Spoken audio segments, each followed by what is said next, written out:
Meeting of the 437 Board of Education to order. We are going to start with staff and school highlights. Scott? You bet. And before I ask the Auburn Elementary Principal, Melissa Wells-Martin, to come up, I just want to make a quick, make a couple of comments. January is Board of Education Month. And so on behalf of all of us, not just sitting at the table or in the boardroom, but across the district, I just want to say thank you very much to each board member for choosing to serve on the board. For those of you that are watching online or in the audience, you can see that we're a little bit of a different board right now, so we have some new faces sitting at the table. So I'd like to formally say congratulations to Jamie Stafford for moving into the Board of Education. Casey Johnson came on about a month ago, but this is the first board meeting in this room. Our last board meeting was at Indian Hills Elementary, so we could showcase some of the work that one of the builders that's in the audience actually did for us not too long ago. So anyway, Casey, Jamie, you're going to enjoy the role. Thank you so much for choosing to run for the board, and we're looking forward to working alongside you for the next 4 years with this term. So I think it's always nice for the board to have an opportunity to wear some of the Auburn-Washburn colors, if you choose to. So we always partner this time of the year with our high school students at the Shack. So they have put together a menu of opportunity for you to consider. So take a look at that. Feel free to circle anything that you see on that you would proudly wear in the community as you're going out and about in events. And then I give that to Jessica before the end of the night, and then that'll come in probably just before spring break or so. So, all right, wanted to mention that up front. Again, thank you so much. And at this time, Melissa, yeah, please come on up. Thank you for being here. Hello, I'm Melissa Wells-Martin, principal of Auburn Elementary, and I have the honor of honoring one of our students and two of our staff members tonight. So I'll start with Miss Maddie Hosey, a fourth grader at Auburn Elementary. Let's give her a round of applause. All right. So Maddie Hosey, a fourth grade student at Auburn Elementary, is our Shining Star Award recipient. Maddie is an active learner who consistently participates in class, listens attentively, and stays focused on her work. She approaches each day with a positive attitude and a quiet determination that truly stands out. Maddie was nominated by her fourth grade teacher, Miss Finley, who is in attendance, who shared that Maddie is not only helpful and compassionate towards others, but also incredibly perseverant. She tackles challenges head on, never gives up when learning feels hard, and because of that perseverance, she has made tremendous academic gains this year. Maddie never complains, never gives up, and always does her best. We are so proud of you, Maddie, and thrilled to recognize you as Auburn's Shining Star. Congratulations.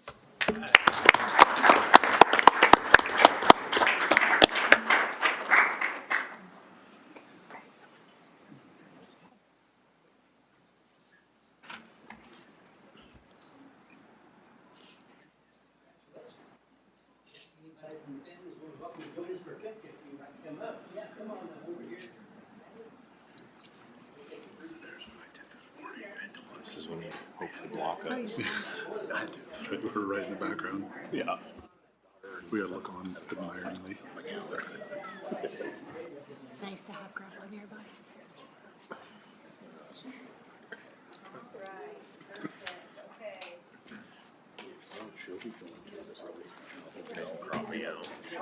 right. Photoshop it.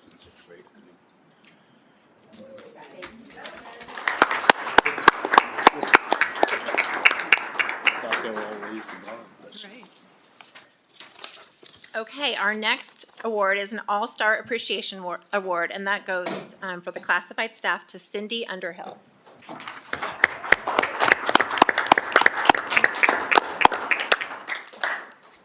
Cindy Underhill, a paraeducator at Auburn Elementary for the past 10 years, is our classified staff All-Star Award recipient. Cindy shared that, of all the jobs she's ever had, this is her favorite. The love shines through her work with students every single day. Cindy believes in giving students independence while also knowing exactly when to step in with guidance, insight, and support. She has a special gift for recognizing when students are overwhelmed and helping them find a way forward instead of shutting down. Cindy describes helping students overcome challenges as her greatest joy, and we see that joy reflected in the confidence and perseverance of the students she supports. Auburn Elementary is better because of Cindy's kindness, patience, and steady presence. Congratulations, Cindy, and thank you for the heart you bring to our school.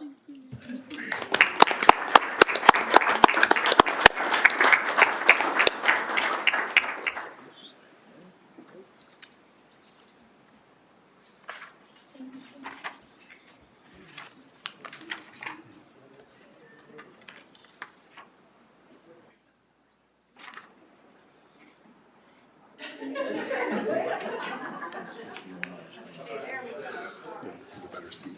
This one's supposed to be just one by everybody.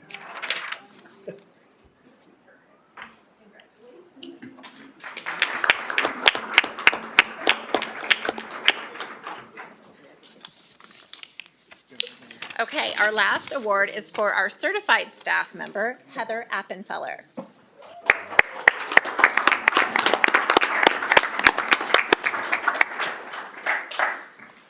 Heather Appenfeller, our incredible preschool teacher, is our Certified Staff All-Star Award recipient. Heather has been teaching preschool for 28 years and shared with me that she graduated from Washburn many moons ago. She believes deeply in early intervention and takes great pride in being a child's very first teacher. Heather shared that she loves watching children explore the world and grow throughout the year, and that for her, knowing she has played a part in that growth gives her life purpose. Heather works with our littlest learners day after day, meeting a wide range of needs with care, kindness, and patience that is nothing short of extraordinary. So much patience. So much. Auburn Elementary is so fortunate to have Heather guiding our youngest students and laying the foundation for their future success. Congratulations, Heather, and thank you for all that you do.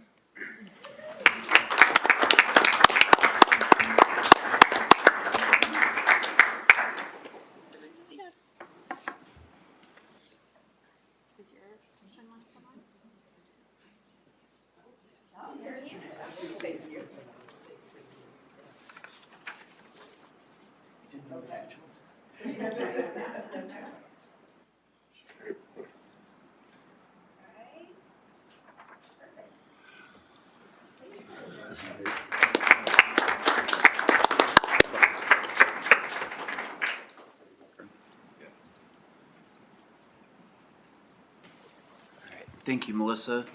Is there anyone signed up for public comment tonight? Not tonight. We are going to move on to opening items. For those of you that were here for the recognition, this would be a great time if you guys wanted to go. But if you want to stay for the meeting, we would love to have you. But if you guys are going to go, that would be a great time. So we'll move on to roll call. All members are present. And then we'll move on to 3.02, approval of the agenda. Move to approve the agenda. Second. There's been a motion and a second. All those in favor? Aye. Motion passes 7-0. Move on to section 4, disposition of business by consent. I move the Board of Education approve business by consent, including payment of bills in the amount of $14,208,476.03. Second. There's been a motion and a second. All those in favor? Motion passes 7-0. We'll move on to section 5, which is administrator reports. So superintendent search updates. Frank? Thank you. Well, good evening. Good evening. How's everybody? Good. Great. Right, very good. Commend you for recognizing the student and the staff tonight. And after spending a week in the district, I'm like, that's typical Auburn-Washburn, recognizing the community that makes it great. Well, I am Frank Henderson. I'm the associate with Hazard Young Atia, who you've contracted with to provide the superintendent search. And last week was a busy week. We were holding the focus groups throughout the district, and I can say it was truly a pleasure to be in the district. Now, being a Siemens School Board member for 16 years, I look at the district from the outside, but this was a chance to actually see it from the inside and dialogue with students, parents, teachers, administrators, and I want to say you guys are doing a fabulous job. You really have a great district. I want to say a special thanks to Chelsea and Jessica for keeping us in line and putting all things together for us for our schedule. and setting the focus groups up. And also a special thanks to Mr. Raines. He hosted us for, seems like hours over at the high school, and we had a number of groups over there, and it went really well, so really appreciative of all the help that was provided to us. So anyway, like I said, you do have an outstanding district, and we're going to go through the leadership profile report, and you have it, board members. And so I'm not going to read it all to you. You'll be able to do that on your own time. But I do want to hit some of the highlights and some of the things that are pretty remarkable about what we found in the leadership profile report. This will be posted on our HYA website tomorrow and also on your district website, where I understand that you'll post it as well. So the community, as well as anyone who's interested, will be able to see what this is. And of course, the purpose of the leadership profile assessment is to provide a snapshot, a picture of your district. So candidates can read this. In fact, I was talking with a potential candidate today, and he said, so is that report done? Because he was looking forward and anxious to read that to see what the strengths of the district were, what the challenges were, and basically, how does the community view the district? So we're just going to kind of scoot right through this and hit some of the highlights. Description of the district, of course, second paragraph, Auburn-Washburn is an amazing place to learn and work due to our engaged patron and business community, which is absolutely correct. We felt that all throughout the entire time that we were in the district. Everybody felt like this is where we belong, this is our district, we're a stakeholder. So going on to the next page, at the bottom there, you see the mission, core values. We believe in the value and uniqueness of each student. We believe that excellence in education is a multifaceted process. And we believe that respect and responsibility are essential components of an excellent education. And every district that you go in, even every building, there's a culture. And throughout this district, we went from building to building, talked to different folk, we could sense that culture, and that was a culture of caring and community throughout the entire district. Okay, with this, first document is the survey that your district did back in October. So I'm not going to go through all of that, but you can see the data from that survey. Recruiting and retaining high-quality staff, of course, was top ranked among the priorities. And then also leadership qualities, integrity, transparency, strong communication skills. Parallel to some of the things that we found as well. Moving on to the HYA community engagement, we asked 4 questions of each group that we met with. What are the strengths of the district that the new superintendent can build upon? What are the challenges facing the Auburn-Washburn School District that the next superintendent should be aware of that you would like to see addressed? And what characteristics or traits are you looking for in that new superintendent? And oftentimes we heard Scott. And so it's like, well, unfortunately, we can't just clone Scott, so we need to bring somebody new on. And then we asked if there was anything else that they wanted to tell us. But we gathered the information and put it in 4 groups: the school board, the staff, students, and then the parents, community, business leaders, and foundation was all in one group by itself. So starting with the first group, anyway, we had gathered 19 stakeholder groups altogether is what we had hosted, plus we had individual sessions with each board member. So starting with the board, the 5 most frequently mentioned strengths: stable, respected leadership, strong facilities and physical assets, financial stability and sound management, academic excellence and diverse programming, and community and stakeholder support. And of course, when you read that, I know you recognize that those are all things that are very critical to this community.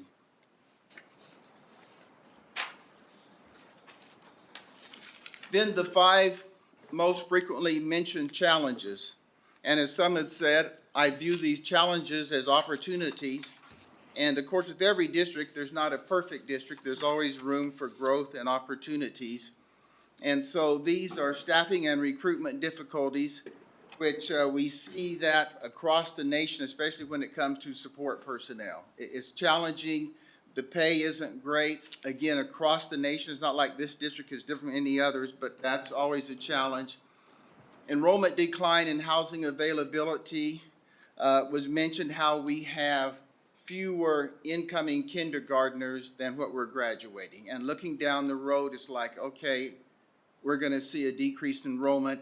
And of course, housing costs have risen all across the country, and that's always a challenge. Diversity and inclusion. And it was mentioned that we're not a district that's very diverse, but also we're not diverse in thought.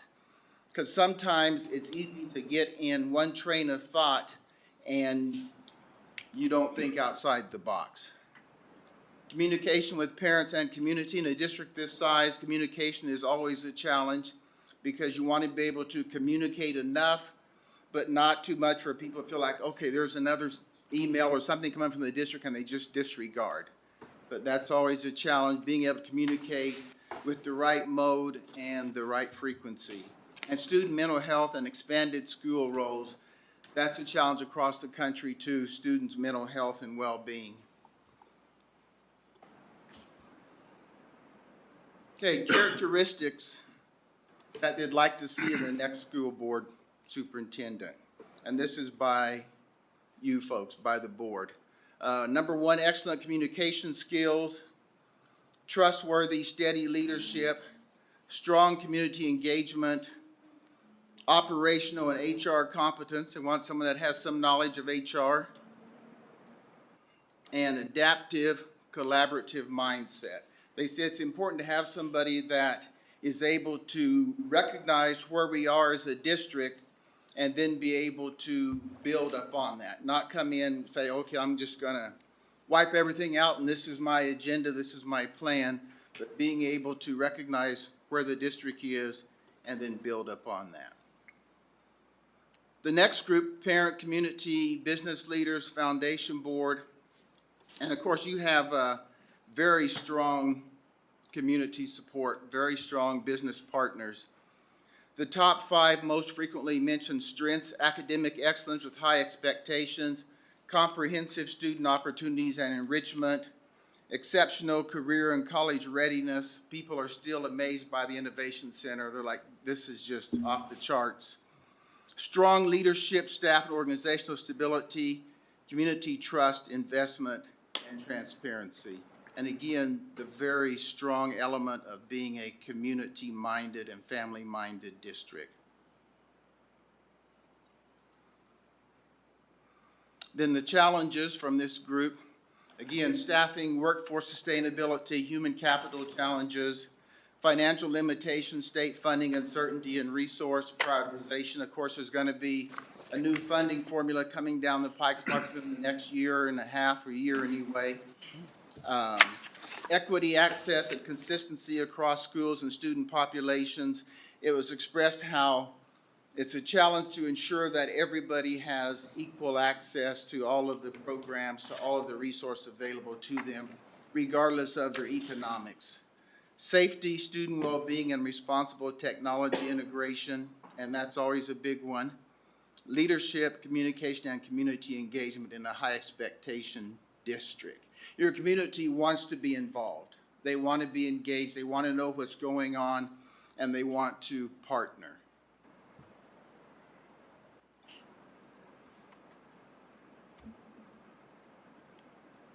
Top characteristics from this group: visible, approachable, and authentic presence.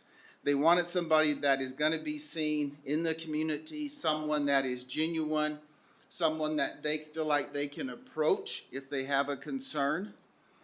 someone that is student-centered and people-focused. We want someone that values the staff and understands that our focus, the reason why we're here, is for the students. Strong communication, transparency, and trust. I mean, that says everything right there. They want you to be able to communicate well, be transparent, and that's what's going to develop the trust. Strategic, experienced, and forward-thinking leadership. Again, someone that's able to have a vision and help the district continue to move forward. And a long-term commitment and community integration. This district has a very, very long history of longevity with superintendents, and they wanted to make it clear, we want somebody that's going to be around. And we want somebody that does not view this just as a job, to come in, do a job, but to be a part of the community, to where you're going to be part of us. Then the staff, it's always interesting to hear from the staff. I consider staff to be what we call grassroots level, those that are working with the kids every day. Top 5 strengths: high academic performance and achieving school district, deeply embedded student first and inclusive culture, pretty much that same feeling, that same sense. Stability, trust, and a strong professional culture. Provides many resources and opportunities both to students and staff, and a deep sense of community. Is still resonating as a strong community-related district. Relational strength and family-centered values.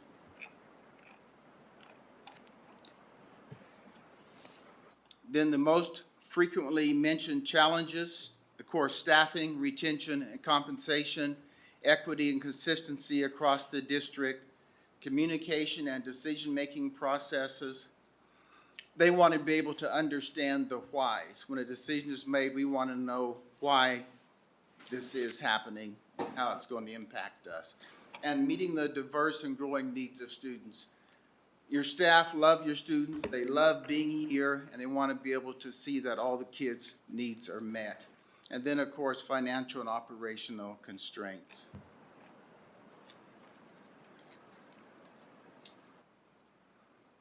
And the top priorities, top characteristics for district school staff: steady leadership, relationship building, people first, inclusive, and a supportive culture, and visionary yet a balanced leadership. Deep understanding of the district and community. That's absolutely critical. And then the students. It's always interesting to speak with students. I was amazed at how forthright the students were, and they were very appreciative that we were willing to hear their voice. They're like, well, thank you for listening to us, you know. And I said, well, you're the reason why the school exists. You know, you're the reason why. One of the things that the students said, which I really, really appreciated, they said, our teachers are passionate about us. They are passionate about us learning, and that speaks very, very highly of the staff. Okay, broad and equitable student opportunities. I felt that was something that they had a lot of choices, and some students felt like that every student could find their niche someplace. Strong academic rigor with personalized support, and students liked the rigor. Some even said that there should be more rigor in the middle school to prepare them for high school. Career readiness and future-focused learning. They absolutely love that. They love the Innovation Center. Positive, inclusive culture and student engagement. Your students like being able to have a voice. They like the clubs.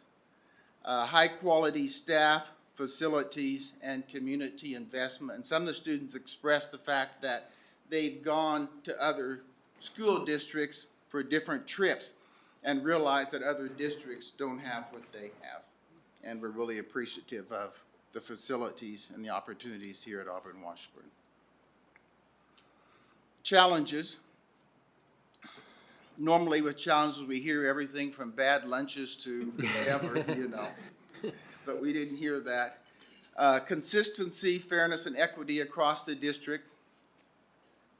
They felt it's important that everybody has access to the same resources, the same programs, student support, well-being, and belonging. In a district this size, it's easy for a student to get lost. And they want to feel like that there's support for them and there's a sense of belonging. Safety, behavior, and school climate. Safety is a big one, even when it comes to technology.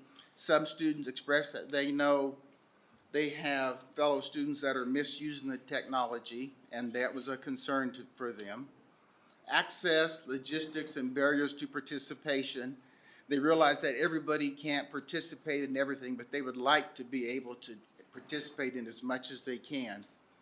Academic rigor, readiness, and emerging technology. You know, we even had discussion about cell phones and cell phone rules, and a number of students like, it wouldn't bother me if cell phones were banned. They said, I think they're a problem, and others like, well, I think we can manage to get by with them or without them. But your students were very mature and did a really good job of speaking with us.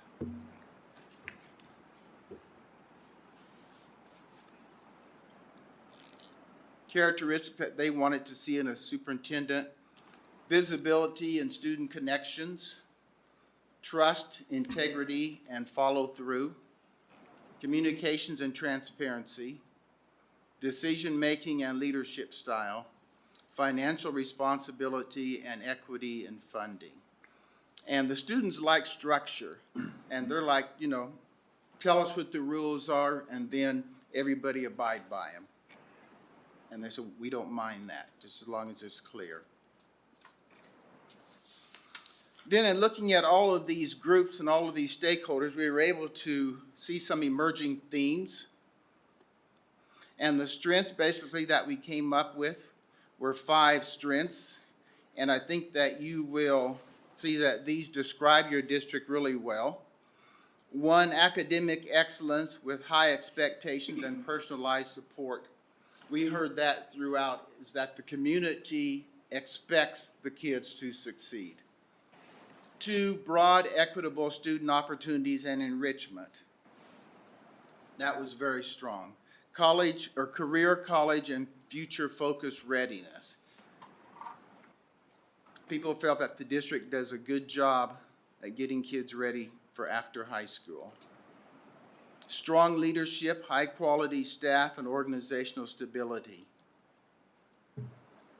Stakeholders have confidence in the leadership. They have confidence in the board. They have confidence in the current superintendent and administration. They feel like they're going to do the right thing. And then community trust, investment, and inclusive, and a student-first culture. I think those 5 things really sum up the district in a very, very concise way. And I know candidates will read that, and it gives them a good picture of what Auburn-Washburn School District is about. Then on the other side, you have the challenges. Staffing, workforce sustainability, and human capital, like I said, is nothing new. Financial constraints, enrollment shifts, and resource prioritization. Yeah, if we had all the money we needed, we could all do so much more. Equity, consistency, and access across the district, trying to make sure that every child receives what they need.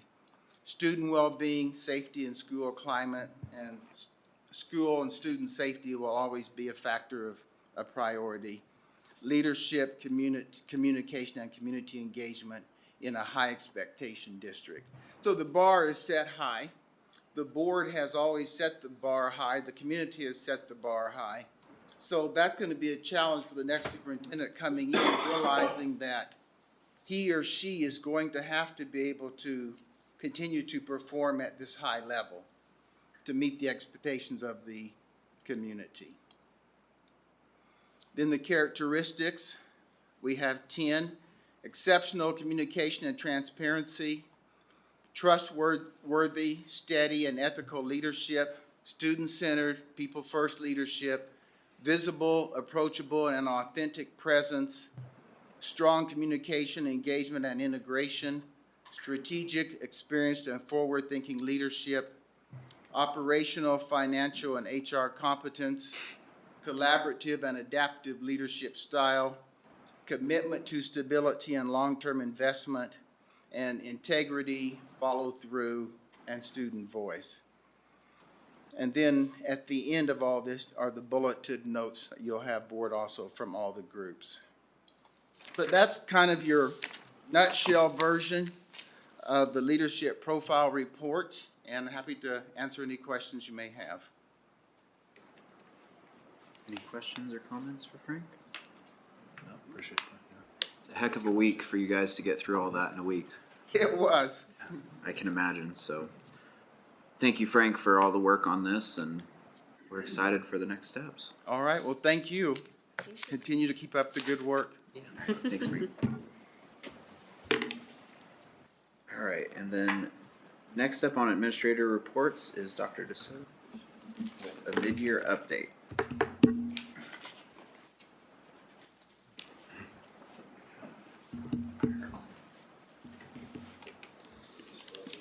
All right.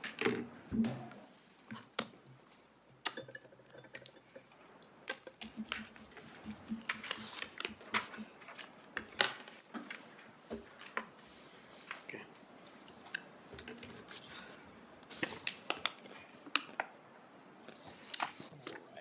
Brett, if I could convince you to pass one, pass one around. All right, well, good evening. So we are about halfway through the school year, and so I wanted to share where we were on CASA and our ongoing needs assessment, share some good information with you and progress that we've made, and give you just kind of a pulse check of the efforts that have been taken thus far and where we will move forward from here. So because we have some newer members to the board team, I thought I would take a couple moments to outline kind of how we go about this work. So we have a district guiding coalition. That guiding coalition was implemented last year. It consists mostly of teachers, teachers from a variety of subject areas, grade levels, types of classroom situations. We also have building leaders and district leaders who are involved in there.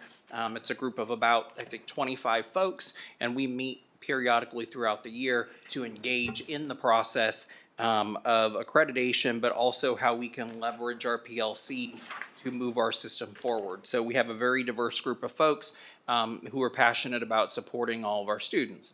And if you recall, last year, in the spring, we went through a process where we identified priorities. So these are fundamentals on the left and structures kind of in the second column that the state of Kansas, through their accreditation process, asks us to identify based on where we are.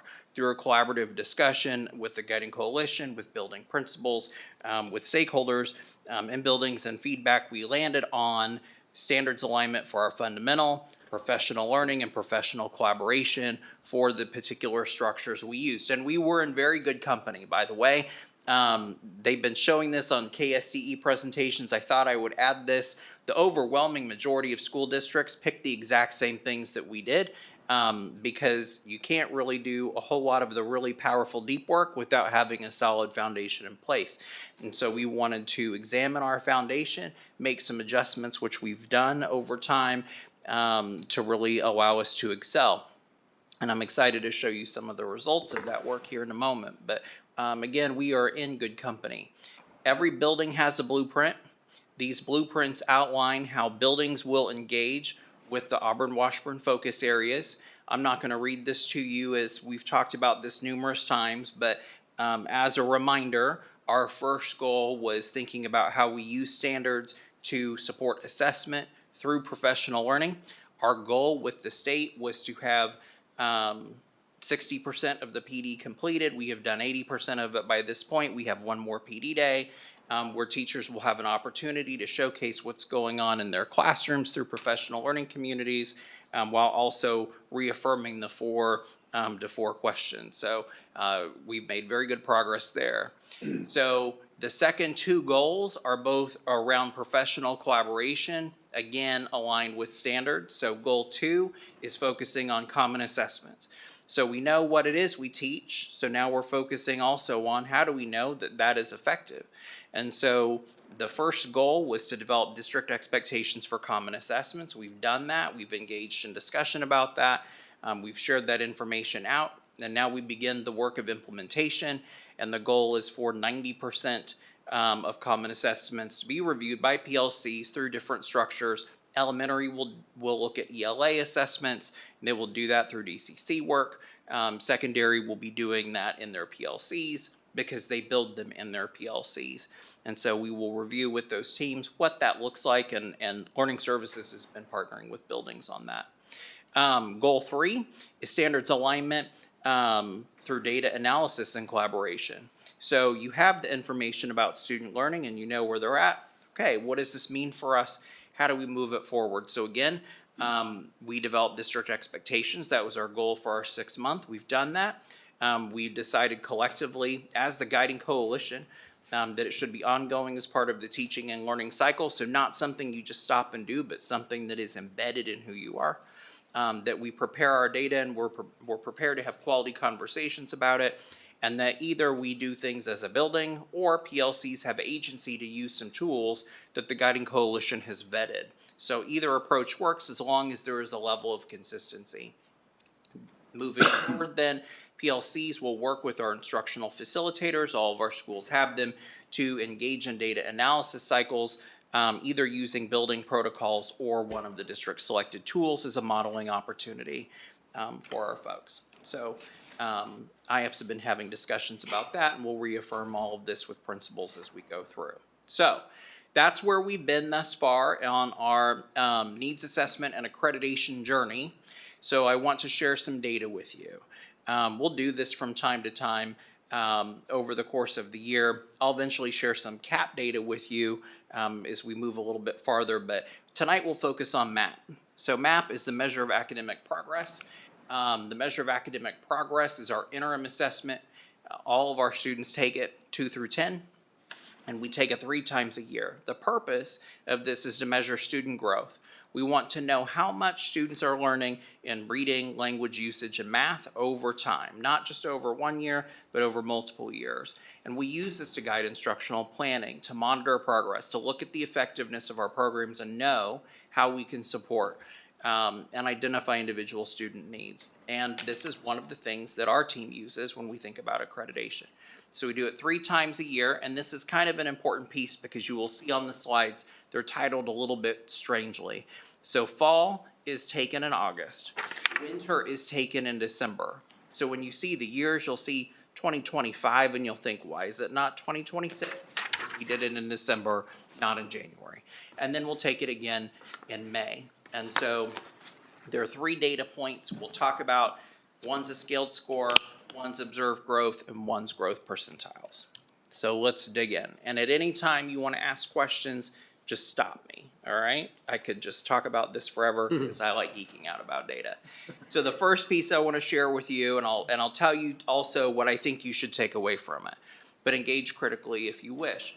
The scaled scores. So what you see are winter scaled scores for all the student groups who have taken these assessments. So 2nd through 10 in reading, language usage, and math. The second chart, though, I think from a board perspective is probably what will give you the most impact. Anywhere you see green shows where we perform above the national norm. So you will notice every single grade level on every single test our district performs at or above all the other students who are taking this test. High level overview. A little oversimplified, but still significant. And you'll notice that the farther to the right you go, those numbers start to increase pretty significantly. Let me share that at the secondary level, when you're talking about growth on the RIT scaled scores, you are working really hard to get 1 and 2 points a year. The fact that we are performing at 7.8, 5.3, those are significant numbers. And so you heard in the HYA presentation about high expectations and high student achievement and what we do to attain that. That is data point number 1, that we perform very well when compared to our students. All right, second chart I would like to point your attention to. It's on the back side of the page that I provided. So this is growth fall of 2025 to winter of 2025. So this is students who took the test in August and students who took the tests again in December. On the first chart, the only bad color is red. There isn't any. The colors are all green and yellow. And what that means is that in every single level, 2 through 10, on all 3 assessments, we performed at or above expectations, all across the board. So everywhere. And that is incredible. That is not something that you see all of the time in a system. And so again, that is a lot of hard work from a lot of classroom teachers, for a lot of students, for a lot of PLCs to see that kind of growth. It's very significant. The growth percentile. So what's important when you look at observed growth is you dig in a little bit deeper. So when you dig in a little bit deeper and you can actually see the percentiles, here's how you interpret that. 50 is average growth. So 0 to 100, you've got your percentiles, 50, dead in the middle, okay? And MAP provides some ranges, and I have color-coded those for you.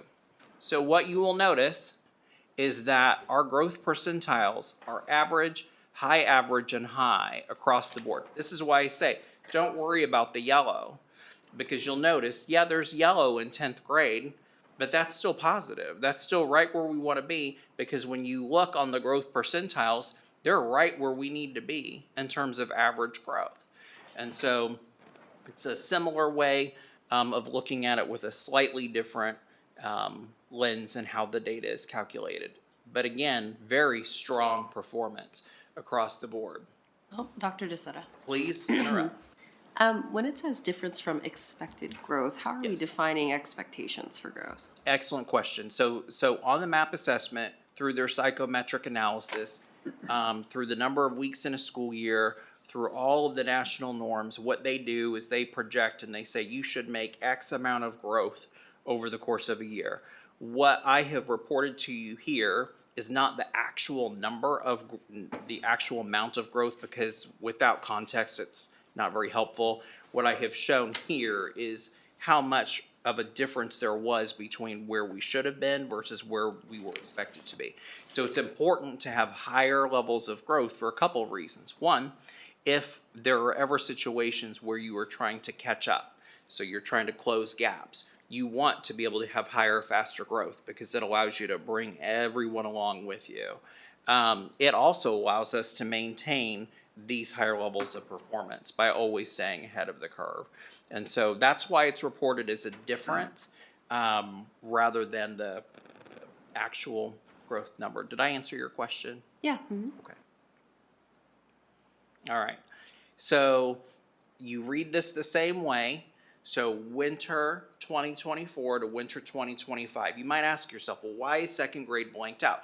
They don't take this assessment in first grade. So there's no way that you can calculate growth from previous year to current year. So we can't report second grade, but that's okay. You'll notice, again, green and yellow are both positive. What that means is that we are at or above where we need to be. And so there's some yellow checkered through there, but again, when you look at the growth percentiles below, you will notice it is all average and high average. So you have to dig a little bit deeper, and that's what the second chart allows you to do. So when I look at the growth percentiles across the district, very strong growth all the way across. And again, kudos to our teachers and our leadership for making this happen and our students. And so, sorry, Dr. DeSoto.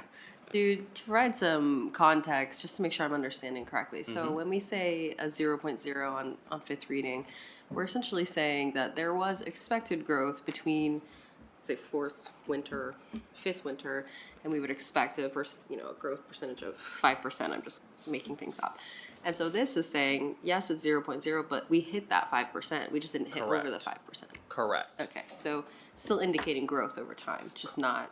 Yes. Okay. Yes. And when, like, for example, and I'm probably not giving you the exact number, so please don't quote me on this. I'm trying to memorize the chart in my head. That's a little hard. But like 10th grade reading, for example, like I said, when you get to like 9th and 10th grade, it becomes much harder to move the scale score. So growth might be 1 point. And so in 10th grade reading, if we hit 1 point, that will show 0 on here because it's exactly where we need to be. You might ask yourself, well, why would I even present it like this, or why do we look at it this way? Because what it allows our team to do is quickly zero in on, okay, like, is there a curriculum design issue here? Is there a pattern that we can see? It allows us to look at it from a different perspective rather than just the solid numbers, but actually think about system changes that could happen as a result. So it's kind of a weird way of looking at it, but it's actually helpful for us. Great questions. Other questions about this? So when you're looking at this, this year obviously it's really exciting with where we're at with map testing. If you were to look historically in the district, let's say you go back to 2020, 21, and we look historically, have we looked this way every year, or has this changed over the last few years with implementation of new things? This data is significantly improving over time. So the more that we continue to have these discussions about what it is we want to teach and how we organize our teaching, and we have high quality instructional resources that align with that, and we empower our professional learning communities to really have quality conversations and have common things that they're discussing that are clear and actionable responses. That is one of many factors that would lead to improvement in data. This is really exciting. I think it's super fun to see the success, especially after being on the board for, a few years, several years now, where we've made, and it feels like we've made significant changes to curriculum and just with the reorganization of how we're teaching and how we're, the accreditation all those things that have gone in and all the time that's been spent. Really kudos to your staff for all the work that they've put in to make this happen, and all the teachers that make it happen every day. Kudos to the teachers and PLCs. And now, I do want to say one thing just in fairness, right? So this is really good data right now. There will be times when you have an implementation where occasionally there will be dips. That is normal. So there will be times when I will come to you and I will share data with you, and you might see a red blip here and there. The important thing to remember is that we're tracking the data. We know what it is we're looking for. And because we are having these conversations as a professional learning community, we know how to move forward. And so we're making good progress now. We are, for this year's data, we are 2 data points in. We still have another data point to go. So we're going to continue our hard work and our efforts. We know where we're going, and we know what we're looking at, and we know the conversations to have. And I think that's a very positive step in the right direction. So, so the final things I'll kind of wrap up with, unless you have other questions. So that guiding coalition I mentioned earlier has a lot of good work ahead of them. They attended a PLC conference in December. We'll be debriefing that next week. I think we had, 60 to 80 people total throughout. It was a lot of people who went to that conference. It was great work.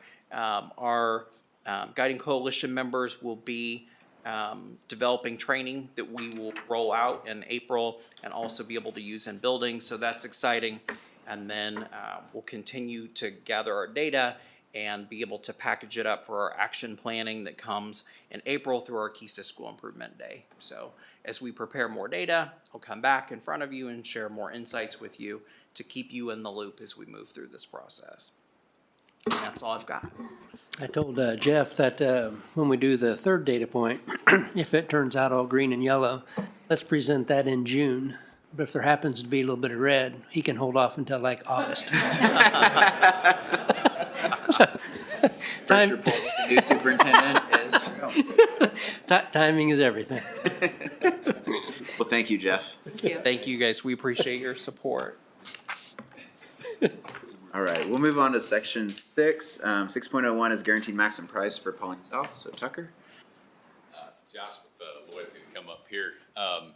Congratulations. This is the last GMP approval for the bond passed in 2021. right? Correct, yes. Right. A lot of so, work, yeah.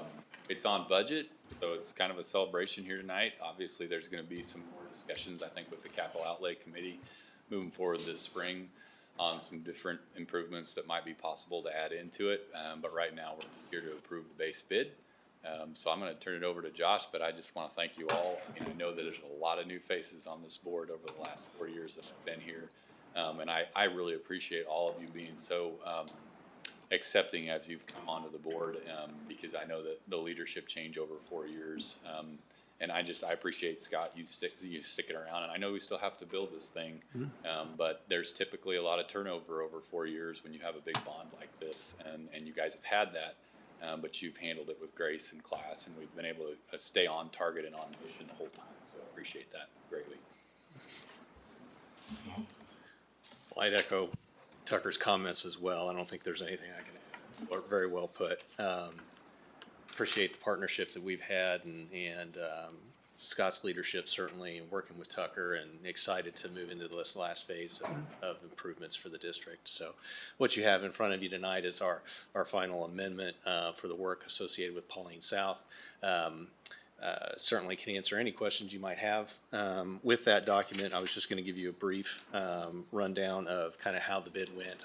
Again, very successful bid, a lot of participation. We averaged 3 bids per bid package, and we had a lot of success within the Topeka area as well with bidders. So according to the base bid, we've got about 88% of the work that could go to local bidders will be.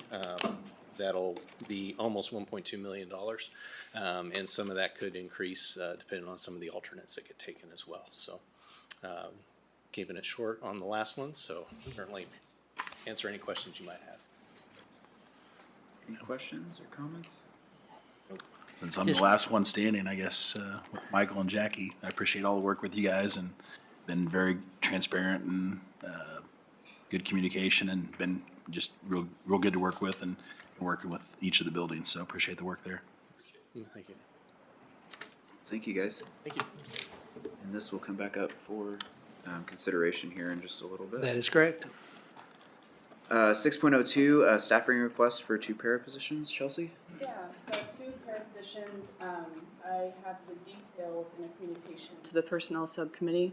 So they have seen that, but for the purposes of the group, it's mid-year. We partner with our principals and the directors of SPED, make sure that this is truly, truly needed.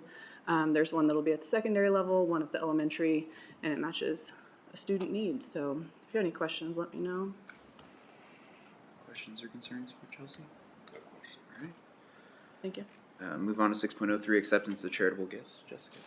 Yes, so there is an existing board policy regarding bequest and charitable gifts. That policy states that gifts are to be reviewed and approved by the Board of Education. In practice, we have typically done that when it's been a larger, more sizable gift. I have received guidance from KSDE that we should be doing that for all charitable contributions. So we happen to have 2 large gifts that came in December that are going to be later on in the agenda for action items to approve.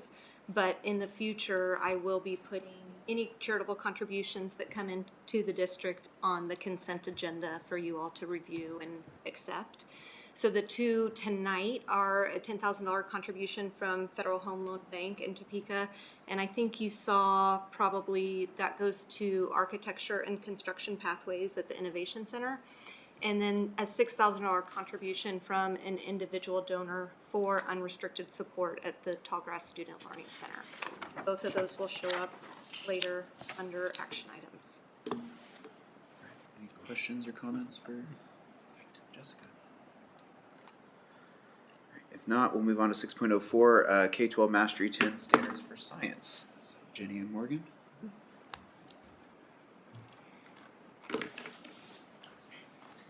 Hello and good evening. And good evening to our newer board members also. We wanted to take a minute to put a face to a name. So you've received some documents from Jenny and I. I'm Morgan Brown, the Director of Elementary. Jenny Leonard, Assistant Director of Secondary Education.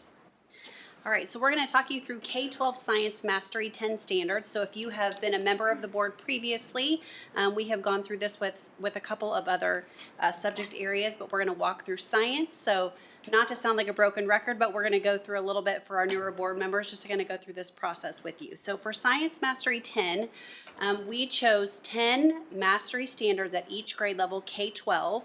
That are based on Kansas State standards. Their Mastery 10 standards highlight what must be mastered at a course or a grade level. So mastery means all students will master with 100% proficiency, meaning all students is all students. All standards are still taught. They're just utilized as supporting standards. And then all of these standards are implemented and supported by either our current board-approved instructional materials or future board-approved instructional materials. So why Mastery 10? So just to recap, our end goal here is to really provide a guaranteed and viable curriculum for all students.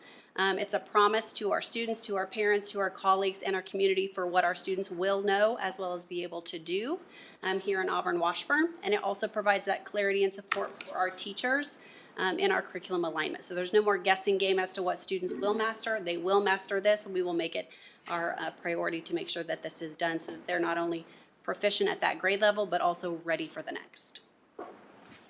There are a lot of benefits to having the Mastery 10 in place, including equal opportunity for all of our learners. So regardless of their class or their grade level, their building, we know that they will leave with the same standards mastered, the same learning experiences, and be ready and prepared for their next grade level. Consistency of learning, improvement in student achievement, efficient and effective use of instructional time, and increased teacher flexibility. In those PLCs you've heard about, the time can really be spent on getting into the depth of what our students know and how do we know they know it, what are those next steps, because we know what we're teaching. And we also increase that time where we get to talk about the magical part, which is the how. How are we getting to teach these standards to our students in a way that's engaging, in a way that's fun, in a way that's memorable for our students. So that process in selecting which standards are our Mastery 10 standards in each subject area is highly collaborative. So in the fall of 2024, when we started this work, we included all staff members in that process. So talking through what does this look like, why are we doing this, and how do we start that process of selecting which standards need to be identified as those Mastery 10. We then keep that work collaboratively focused and ongoing through our PLCs and our district curriculum committees, both at elementary and secondary. We were able to then circle back with all staff in the fall of 2025 during our professional learning days. And we collect feedback and continuous improvement loops as we go. Those are all in place to ensure accuracy and relevancy over time. So as we collect student data, we can pull those up and we can review and look for gaps or opportunities for growth and improvement there too. So included for your review today are the K-12 Mastery 10 Standards Overview. This includes the standards that were selected and the rationale for their selection. And then you'll also see both the K-5 vertical alignment and the 6-12 vertical alignment of where those standards align. With that, that's pretty much all we have for science. So if you have questions, we're willing to take those. For our next read, we will bring forth our social studies standards, and then we will also have our specialty areas as well. So with that, what questions do you have for us this evening? Questions or comments? All right, thank you. Thank you, guys. Right, that is the last of our items for discussion. We are going to move on to section 7 action items. So we'll start with 7.01 GMP for Pauline South. It's been so long since we've seen them. Any questions or comments that have come up? Otherwise, would entertain a motion. I would go ahead and move the Board of Education approve the guaranteed maximum price for Pauline South Bond Construction Project in the amount of $1,852,993. Second. There's been a motion and a second. All those in favor? Motion passes 7-0. Thank you, guys. All right, move on to 7.02, which is acceptance of charitable gifts. I'd move the Board of Education approve the charitable gifts totaling $16,000 from the foundation as required by Kansas law to be administered in accordance with donor intent and deposited into the district's gifts and grants fund. Second. There's been a motion and a second. All those in favor? Motion passes 7-0. Now we're going to move on to 7.03, which is the Washburn Rural High School Site Council recommendation. And there was some discussion last time about advisory period around cell phone use and advisory period, so we thought it would be good to maybe have discussion. And I think, is Ed? He's here, right? I just can't see him behind. There he is. Okay, sorry, I couldn't see you back there, but Ed would be able to answer any questions, or we can have any more discussion around that. I know we started that conversation last time, and wanted to make sure we had time for that. So Ed, maybe for me, since I don't have high school kids, I haven't been, through the high school yet, and advisory is kind of a different term for me that Scott kind of laid out. Can you just walk through for everybody maybe just what advisory looks like at the high school? Sure. So we implemented advisory periods approximately 16 years ago in an effort to personalize the learning environment. Initially, it was about relationships. We didn't want a kid walking across the stage at graduation who wasn't known well to at least one person in the building. And so we implemented advisory. Through the years, there have been additional mandates that have come down from the state related to college and career readiness, individual plans of study, those types of things. And we've tried to leverage that time for those purposes. And so on Tuesdays, we have prescribed curriculum activities that the kids engage in related to college and career readiness, developing their individual plans of studies. There are social emotional pieces there as well. We do trusted adult pieces, suicide prevention, awareness pieces during advisory as well. Wednesdays, we do not have advisory because we have early release, either district or building level early release. So the kids only have advisory on Monday, Tuesday, Thursday, and Friday. Because we're so far removed from a lot of where our kids live, we hold clubs during the school day. What you will find in a lot of high schools is that clubs occur after school.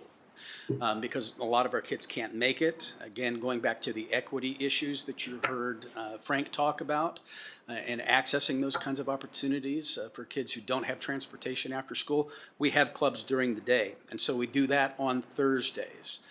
And so various clubs meet on Thursdays every other week.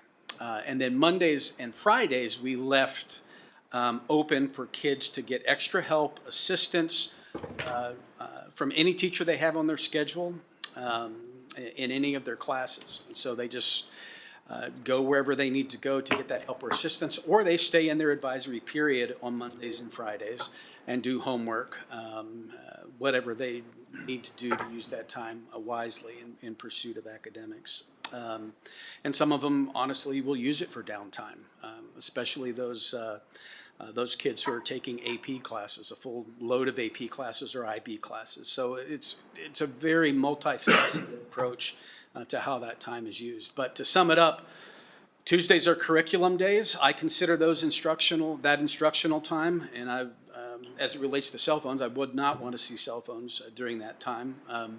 Mondays and Fridays, kids can use the time as they will for support in their schedule. Thursdays are club days, and we don't have advisory on Wednesdays. So, Ed, you are comfortable with the site council's recommendation? I am comfortable with getting people to consensus about what they want to do. And if I thought it was an unwise decision, I would have voiced that opinion during site council. I think actually what the site council wanted to do, the direction they were headed was to have cell phones available during advisory period. And it's my opinion as the leader of the building that Tuesday time is instructional time, and I wouldn't want to see cell phones taking away from anything that we have planned on that day instructionally. But other than that, I support the site council recommendation. Yes. And so is that if it's worded that you can't use them during instructional time, then you can handle that at the building level. Hey, Tuesdays are instructional time. Right. Okay. Because from my standpoint, I want to give you some latitude, whoever's the principal, some latitude at the high school, because these students are getting very close to being out in the real world and starting to adult, where they'll have to manage some of this stuff as they move into their careers or on into college. So Right, and to their credit, and to the credit of the parents and the staff that were that are on the site council, they were very thoughtful about what the recommendations were. And it's always, I think, best practice to trust first and to make adjustments after that if we have to. And so out of the gate, this is what the recommendation was, with the exception of the Tuesdays that I think we need to restrict. And if it doesn't work, then we always have the flexibility. You have the flexibility to come back and say, let's tighten it up. Perfect. Any other comments or questions for Ed? Yeah, Ed, to follow up on Haya's session that Frank did, sessions with the high school students, some of the feedback that we saw in the survey was that students felt disciplinary actions for cell phone use was inconsistent. Do we have procedures for what happens if they violate this policy? I think we addressed that in the language. I think the inconsistency that was being referenced was happening in classrooms and how individual teachers handled it. Now and in the past. Some teachers didn't allow them. And that was at teacher discretion. Other teachers did. And so kids were getting confused because there was inconsistent enforcement across classrooms based on teacher discretion, which is completely within the purview of the policy. Under this, under the language we have here, I think we actually say that we don't want teachers dealing with cell phone violations. And so if a cell phone is out, it comes to the office and we take care of it. And I think that was one of the biggest changes from the policy then to the policy now, is that it went from kind of teacher discretion to during instructional time. There are no, it's more than just cell phones. It's cell phones, wearable watch technology, and AirPods, all of those sorts of things. So. That was pretty broad language that we used. And it's not just when teachers are instructing. Instructional time is the class period. It's the 47, 48-minute class period. I was actually just going to ask that. Is that clarified in the policy? I know I already read the policy, but specifically to say the whole period, not just when the teacher's talking. I think so. I don't have a photographic memory. But I think we referenced that. I also believe whatever action the board takes, we have the rest of the semester to get prepped and ready for the 2026-2027 school year to make it crystal clear for students. I think it was brought up earlier that as long as, from a student's point of view, as long as I know exactly what the guidelines are, most times most kids will hit the guidelines. And so we'll just need to be really clear on, okay, effective day one, this is the way it's going to be. Other questions or comments?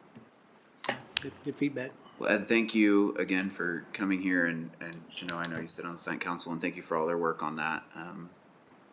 They did a really great job on this. So, if there's no more questions or comments, I would entertain a motion. I'll move that the Board of Education approve the Washburn Rural High School Site Council's recommendation as presented, which prohibits student use of cell phones during instructional time, effective at the start of the 2026-2027 school year. Second. There's been a motion and a second. All those in favor? Motion passes 7-0. All right. Thank you. Thanks, Ed. No communication items tonight.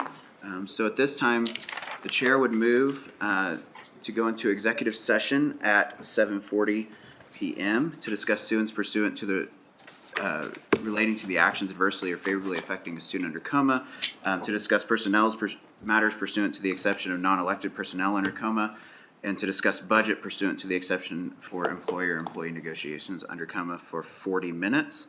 The open meeting will resume in the boardroom at 8:20 p.m. Second. There's been a motion and a second. All those in favor? Motion passes 7-0. We are in executive session.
We are back in open session after being in executive session. At this time, the chair would move to go into executive session for an additional 15 minutes.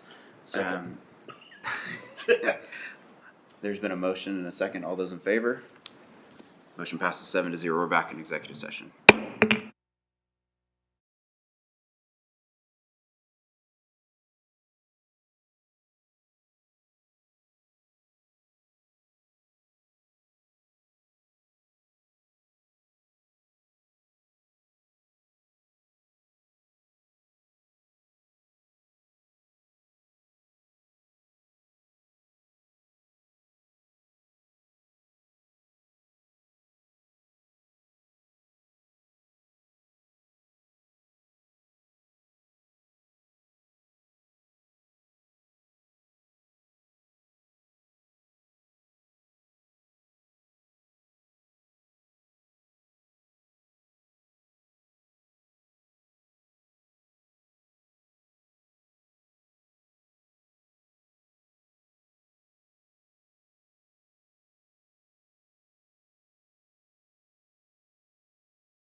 All right. We are back in open session, in executive session.